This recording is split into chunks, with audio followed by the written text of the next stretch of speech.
manok. Yung mga chicken ko, ayan. Yan yung mga chicken.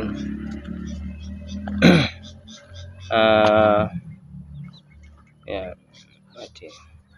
Yan, native yung isa. Ito ay cobra. Yung isa is ulo.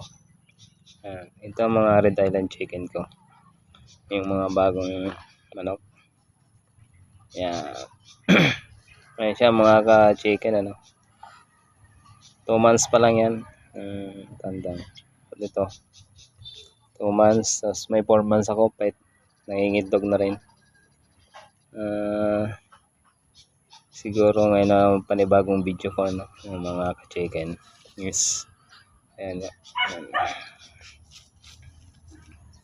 Ito yung mga nakakulong kasi mangingitlog na kasi.